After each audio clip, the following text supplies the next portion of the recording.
You are listening to Irony Express. House of Representatives told to impeach Gbajabiamila immediately. Human Rights Writers Association of Nigeria (URIWA) has called for the immediate impeachment of the Speaker of the House of Representatives, Femi Gbajabiamila, for allegedly negotiating with armed bandits in Zamfara. URIWA faulted a report partly between the Speaker, bandits and hoodlums in Zamfara State, describing the act a high treason and one of the most serious crimes against the Constitution of Federal Republic of Nigeria.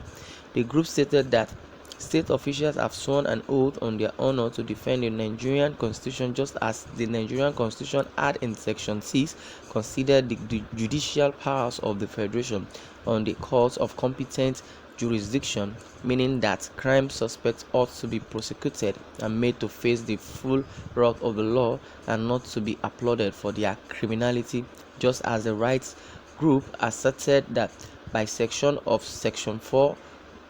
of the National Assembly ought to be concerned about making good laws for the peace and security of Nigeria, and not for the Speaker or anyone for that matter to undermine the Constitution by engaging in nocturnal dialogues with outlaws who have declared war against the people of Nigeria,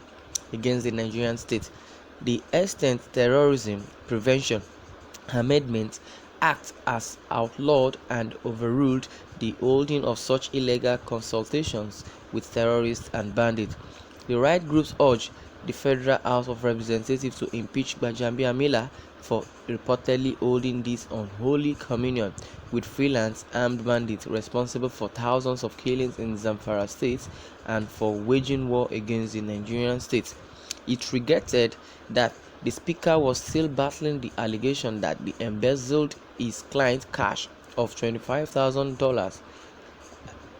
in which reportedly led to his alleged debarment from practicing law in USA. And here is the same holding said to have negotiated with mass killers with blood of innocent citizens in their filthy hands.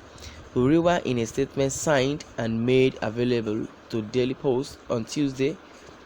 by its national coordinator, Emmanuel Nwobuke, said, if indeed the Speaker has widely reported held a meeting with armed bandits in Zamfara state, he could as well schedule state-by-state visits to prisons across the country to begin dialogues with convicted criminals and kidnappers, beginning with Evans, the billionaire kidnapper, so they are also granted amnesty, since many of such convict persons did not kill as much as the Zamfara bandits, who have suddenly become the good boys and playthings of those in the corridors of power.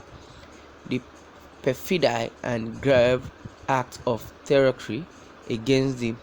Nigerian Constitution also amounted to a desecration of the